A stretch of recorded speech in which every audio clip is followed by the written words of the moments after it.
Good morning and welcome back to Learning with Mrs. Brady. Today we are working on Frontier Explorers, Jefferson and Monroe, Lesson 3. Today's learning goal is I can describe the images from the read aloud to retell the read aloud with relevant details, expressing the ideas and feelings clearly. We're currently learning about the western expansion of the United States. We know that when the United States was first became an independent nation, they had the 13 colonies on the East Coast, and we learned that the Appalachian Mountains were preventing them from moving westward. So this man, Daniel Boone, right here, and some other explorers. Let's see. So he wasn't alone. He was with other explorers. Oops, let me turn this map around so you can see it. There we go. So right here, well, they're limited here because the mountainous terrain and the dense forest is in the way. So Daniel Boone and some other explorers went through that Cumberland Gap. That's by Virginia, Tennessee, and Kentucky there. And they learned that they could indeed cross the Appalachian Mountains.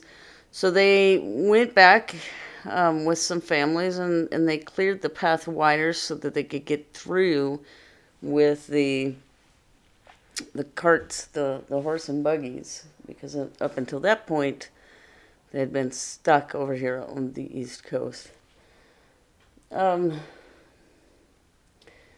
The Native Americans, we can see them here. The Native Americans had already been living in North America for thousands of years when the settlers arrived in North America and Europe.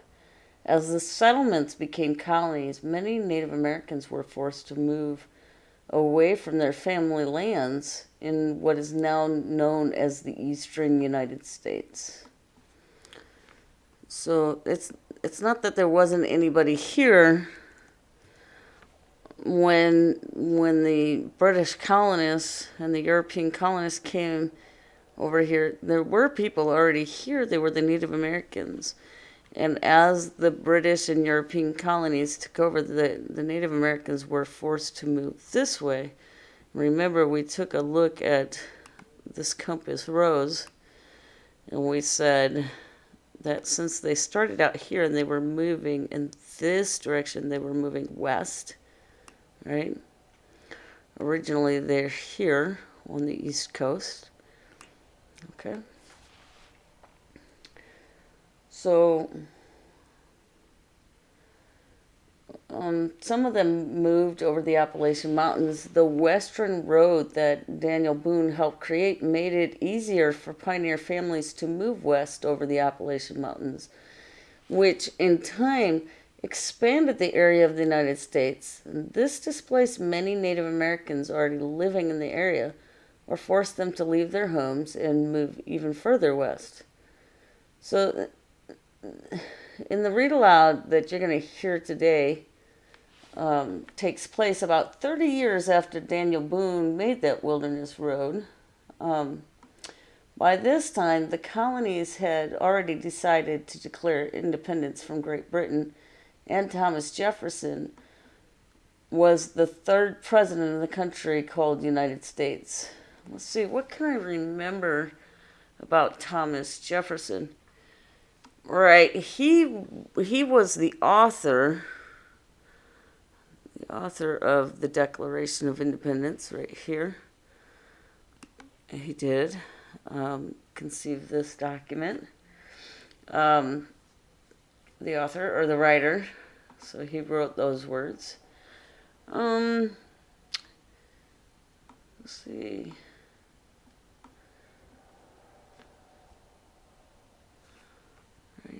Here in today's read aloud, the United States of America, which at the time was just this orange part, had grown to include more lands than there had been in the 13 colonies. So they originally had these 13 colonies, and now they know how to cross these Appalachian Mountains, and they have essentially taken over Wisconsin and Michigan, and all the way down here.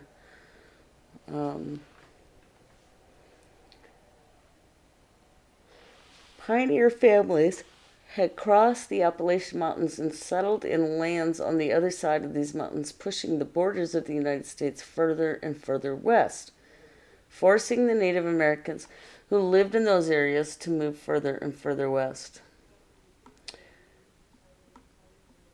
This is the city of New Orleans, and this blue stripe in here, this is the Mississippi River right here. Okay. At the time of today's read aloud, this area or territory was not, so anything on the other side, this was not part of the United States. Anything from where the Mississippi River here is down to even New Orleans was not part of the United States. All of this gray area was not part of the United States. Okay. This part of North America had been, the green portion here had been explored and settled by people from another European country across the Atlantic. So right here we have North America. And I think if I bring this in a little bit, well, it's got a little clouds there, but you can kind of see the Mississippi River here. Okay. So the part to the west, or on this side, that's green on this map, was explored by another country and settled. That means they came to live there, right? By this country over here, the country of England. Okay, England, which is part of the United Kingdom. Okay.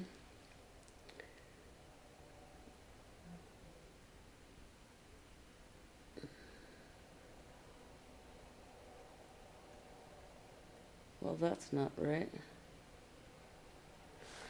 Actually, that part of this part of, this green part was explored and settled by the French. I'm so sorry about that mistake. France had settled that part of the country. Okay, which would be over here. That's a long way for them to come. It doesn't really tell us how they got into this area. It doesn't tell if they took their ships down and maybe came in through here and settled that way. I don't really know. So if you remember if you can remember, where were the Pilgrims from? That's where I got England from, because the Pilgrims actually came from England. Okay. So France and England are very close together, but they're not one and the same. So the Pilgrims that landed on Plymouth Rock. Let's see if I can put that in there.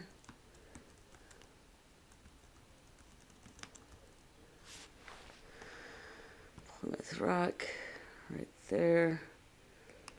They had come from England. Let's see if I can zoom it out. I can always recognize it by this little peninsula. But there it is, Plymouth Rock right there was established by England. So let's take a look here.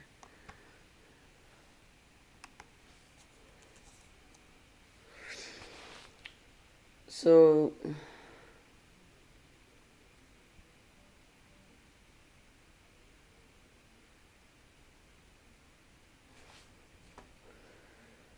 in this read aloud today, you're going to hear about why the third president of the United States, Thomas Jefferson, wanted to buy New Orleans right here. That's what you're going to hear about today. Entering in his office in Washington, D.C., Thomas Jefferson, President of the United States, was pleased, or glad, to find his friend James Monroe waiting for him. Monroe? Monroe politely rose to his feet, but President Jefferson said, "Sit down, James. This is not a formal meeting." As you can see, in fact, Thomas Jefferson was dressed in his robe and slippers. I don't really see the slippers, but I guess he's wearing slippers. So this is Thomas Jefferson right here, and Monroe over here. James Monroe. Okay. As the two men sat down, James Monroe thought to himself, "Thomas Jefferson doesn't try to make himself look fancy or important, but he is the smartest, most interesting person I have ever known. How lucky I am to be his friend." At the same time, President Jefferson was thinking, James Monroe is honest and intelligent or smart, and he's willing to work hard to do a good job. So Monroe and Jefferson are describing each other's characteristics. Do you think Monroe and Jefferson sound like they could be good leaders for a country? Being described as smart and interesting, or honest and intelligent. Yeah, they'd make great leaders, I think. Okay. Speaking out loud now, President said, "James, I have an important job I want you to do. One that I think you are especially well suited to carry out. I want you to buy a city for us." Have you ever heard of somebody buying a city? "I beg your pardon," James Monroe exclaimed in surprise. "Buy a city?" "Yes, I want to send you to France to see the Emperor Napoleon, who rules France and half of Europe as well." So an emperor is a male ruler, like a king. Okay? When you reach France, I want you to buy the city of New Orleans from Napoleon. James Monroe knew that the city of New Orleans sat near the mouth of the Mississippi River. See it right here? Can't see it too well. The mouth of the Mississippi River is where the river empties into the sea. The word mouth also means the body or part you use to talk and smile with. Okay?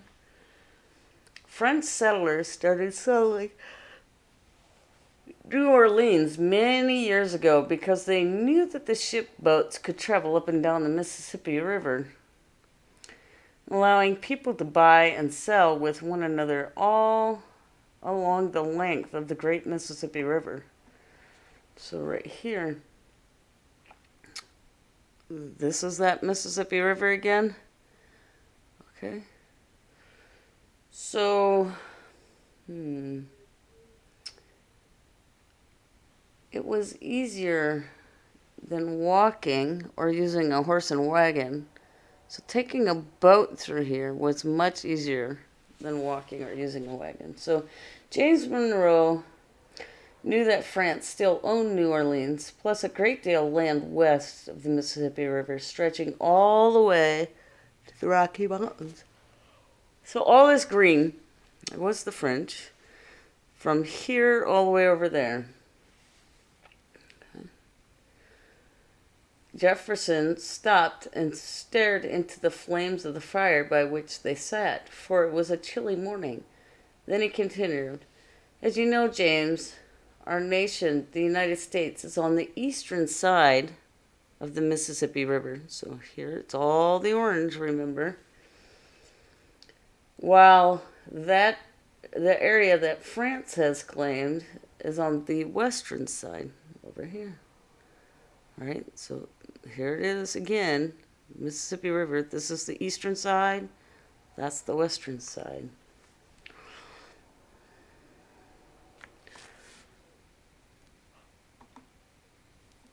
More and more Americans are moving near the Mississippi and building towns and cities along the river. What group of people had been living on both sides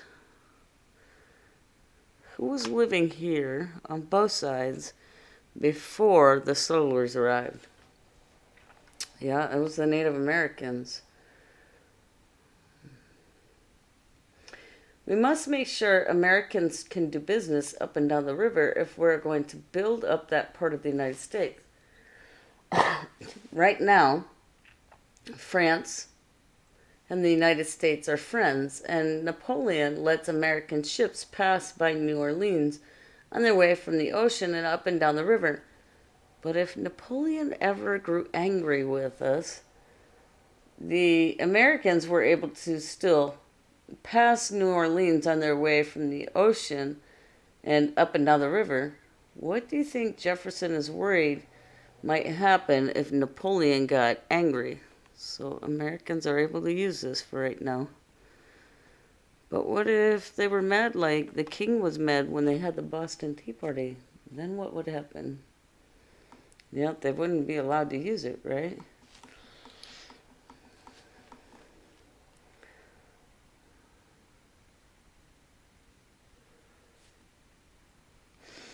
This is Napoleon Bonaparte in battle.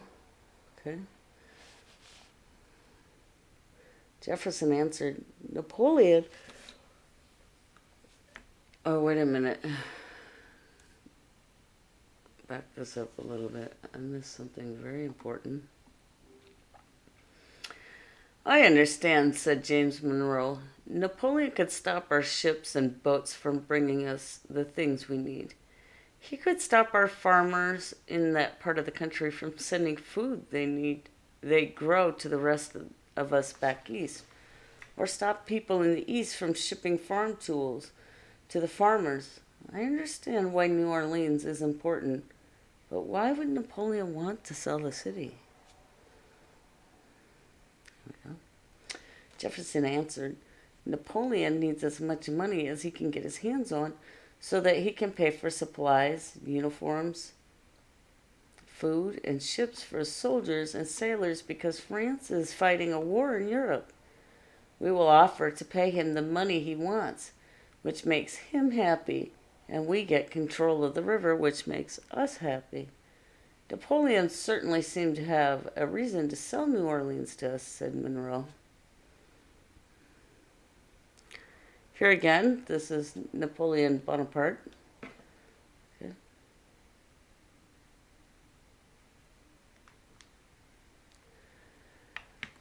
Jefferson replied, he may have a reason, but we must get Napoleon to agree to the sale. He can be a very difficult person to work with, James. He thinks he is the most important person alive. If he believes you think so too, he can be a loyal, powerful friend. So loyal friends stick by your side no matter what. On the other hand, if he thinks you do not see him as important or do not agree with his ideas, he will have his servants throw you out of his palace and slam the door. James, you are so likable. He'll want to work with you. If you succeed, you will help us open the whole western part of our country that is near the Mississippi River. Will you try? This means Americans would be able to settle even further to the west. So instead of the Americans stopping here at the river, they would now be able to move across the river and settle all the way up here. Okay, let's not forget, though, the Native Americans are still there. And I'm wondering how they're going to feel about all that settling. James Monroe stood up. It will be my honor to do so, he said. Thomas Jefferson arose, and the two friends shook hands. As he turned to go, James Monroe thought, when I came here this morning, I had no idea I would be going to France for the President of the United States. And just think, I am going there to buy a city. Okay.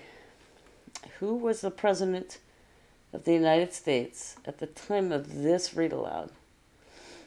I'm sure you said it was Thomas Jefferson. So who was James Monroe? James Monroe was Thomas Jefferson's friend. So they were friends. There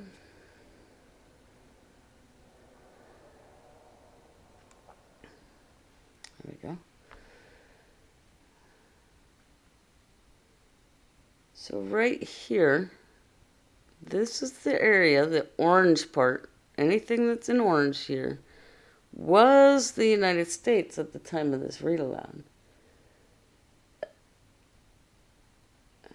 And this part, the green part, had been settled by the people of France. Okay.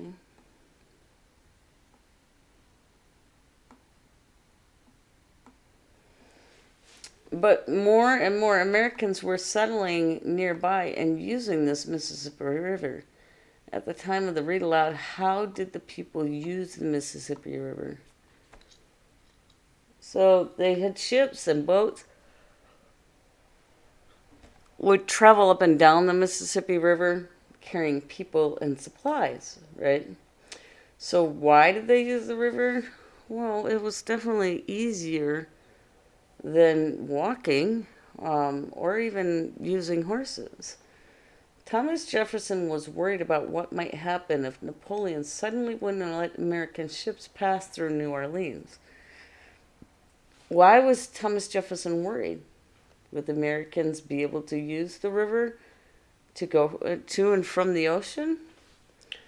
So in order to get to the Mississippi River from the ocean, people would have to go through New Orleans. That would be the only way, right? Why did Thomas Jefferson want to buy New Orleans? Because he wanted to make sure that Americans would be able to go through New Orleans on their way up and down this river and to the ocean, okay? In the read aloud, you heard Thomas Jefferson say to James Monroe, "Yes, I want to send you to France to see the Emperor Napoleon, who rules France and half of Europe as well." Say the word emperor. An emperor is a male ruler of an empire or groups of countries. An emperor is kind of like a king. Thomas Jefferson wanted to buy the city of New Orleans from the Emperor of France. Emperors could do whatever they wanted, kind of like a king. So if you were an emperor, what's one thing you would do? Go ahead and pause the video and tell them about what you would do if you were emperor. Make sure you use the word emperor and please use a complete sentence.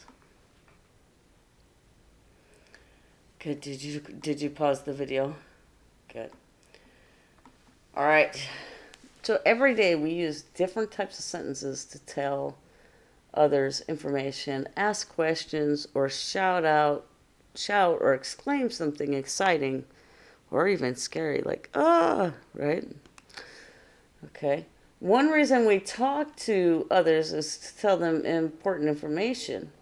So in the read aloud today, you heard that Thomas Jefferson say to James Monroe,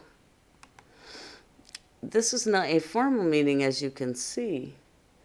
This sentence ends with a period right here because it gives you information. So you say this in a regular tone of voice. This is not a formal meeting, as you can see. Okay? I'm going to say a couple of sentences. Let me see. Let's read these sentences together. Napoleon was the Emperor of France. So, do you see this at the end? It has a period. And what is this? Question mark, right. So we would read this, Napoleon was the Emperor of France. Or you might read it, Napoleon was the Emperor of France. So then that's how we read a question, okay? Another reason we talk to others is to ask questions.